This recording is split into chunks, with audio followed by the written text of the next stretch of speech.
Well, Chris, Happy New Year. Good to see you here. Autosport International. Feels like the start of the motor racing year, doesn't it? Yeah, same to you. Happy New Year. Yeah, it's always surprising. You know, you go to the Autosport show and you think you've got loads of time until the start of the season, and all of a sudden it's the start of March. Yeah. And then it's April, and then it's time to go racing. Then, so yeah, it's always the start of the year. It's always great to come and see everybody. All the suppliers and a few of our sponsors and people are here. So yeah, it's always good to come and see them, and obviously come and see yourself. And yeah, it's just it's an exciting year ahead for us. We're really looking forward to 2025. I think we've really stepped up our game with the cars and all the facilities that we've changed ourselves. We've upgraded our team too. So yeah, really excited. Just remind everybody of the detail of that, because it is exciting for you this year. Yeah, so basically we're getting rid of the Cupra car that we used last year, and we're getting two of the Hyundai cars and the Swindon engine. So yeah, it's really good for us, really good for the team, and obviously I've driven one before, but didn't have the new engine that the car has now. But yeah, it's extremely exciting. We have less excuses now about why we're not competitive, because we've got a competitive car now, which I'm quite happy about.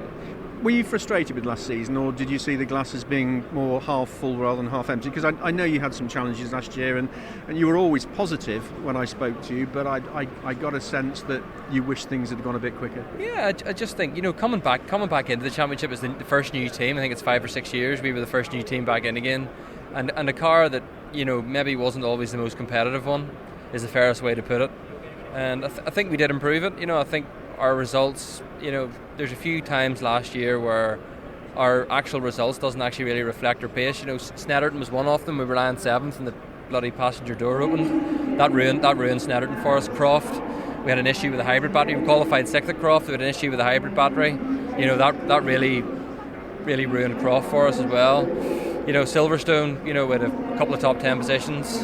With a reverse grid race 3. Unfortunately the weather just sort of ruined that day on us. But yeah, I think as a whole it was good to get back in again. It's good to get my eye back into the BTCC. I've been away for a few years, and obviously this year now, the cars have all changed again. We're going back the way the cars used to be with the ballast, where the weight is. So yeah, I think that will actually help us, because we've got actually quite a lot of information from back whenever we used to run the cars without the weight. So I think it's... You must have reviewed last year in two ways. One, the technical side and how quick the car was and the setup, but also your performance. And you had some very good performances behind the wheel. Yeah, Alton Park was a standout one for us. Yeah. Croft was another one until we had our issues, but yeah, Silverstone was another one. I think we had flashes of pace last year, but it's just not me. It's a new team, and it's building the whole package together. And I think with us gaining the new car now and gaining some new staff, and we've got a new workshop, I just think it gives us a very good platform to work from, and I think it gives me a lot of confidence before the start of the season to we have a genuine chance. Does it feel like another learning year with moving into the new car?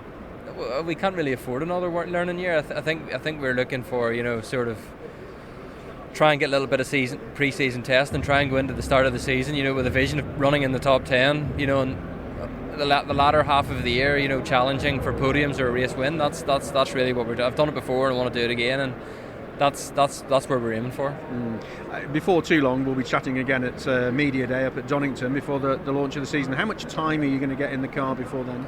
It just depends when everything all comes together and it's all ready, You set a date when you think it's going to be ready, and then you sort of have to add a few weeks onto that, with issues, supply issues, and just putting things together. It just takes a little bit of time. But yeah, I think the first body shell is going to be ready in a few weeks' time, so that'll give the guys something to do to start assembling it together, and then the second one should be ready, a number of weeks after that. So yeah, everything's all going in the right direction. The boys back at the workshop are working extremely hard, and over Christmas there as well, they're all the sub-assembly and all the bits and pieces that once we have the body shell, everything will be ready to put together on the new car then. Yeah. You mentioned before the changes to the regulations, the hybrid going back to ballast, and we'll be looking at the turbo in there as well as part of the new changes.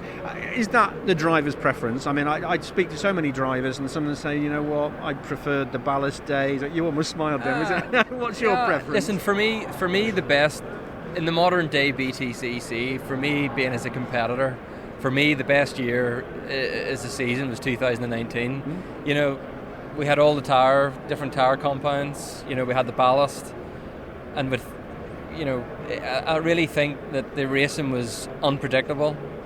If you put the weight in, the car went slower. If you took the weight out and you had the soft tire on, the car went a lot faster. I just think it made a great balance for the racing. I just would like to hope that we get back to somewhere close to being like that again. I think that was fantastic. 2020 was a very challenging year with the COVID. We lost the tire compounds and things like that. And the racing was still good, but it wasn't as good. 21, we still didn't have the tire balance. We still didn't have the. I think it takes the tire and another differential to make the racing exciting. Just thinking ahead, we'll no doubt chat again before the season starts, but your expectations for 2025? I mean, consistent top 10 finishes, I would think. Our expectations is to do as well as we can. It's very, very easy to stand and say, I think I'm going to be here. Our expectation is to do as well as we can.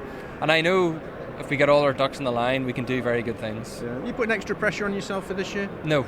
I'm a lot more, I feel a lot more relaxed and a lot more sort of confident going in this year than what we did last year, because there's a lot of people, I've actually run it from day to day and all look after all the bits and pieces outside of the racing part of it. So for me last year, it was we felt like we had done really well even to make it onto the grid. And then I'm very, very lucky that once we got everything up and running, I could forget about that. With good guys who can look after that. But I put a lot of pressure on myself last year to make sure that we turned up and that we had a racing team to turn up with. And that was between me, Pete Jones and Ben Taylor. We put that all together. And my dad, we put that all together in a very short period of time. And I think it's the hardest I've ever worked in my life. Since we started this in November 23, we got our cars. I've never worked as hard. With everything, we have a car sales business at home, and between this and the car sales, we're just working extremely hard. With 2 full-time jobs. No rest for the wicked, Chris? No, listen, I love it, and I'm very fortunate to be doing it, I'm very thankful for all the people who have helped me do it. So, this year I would like to pay them back with, some solid results and get the team, up the grid. So it's really good to see you. Great, exciting news about the new season. Let's keep our fingers crossed for a good one. Thank you.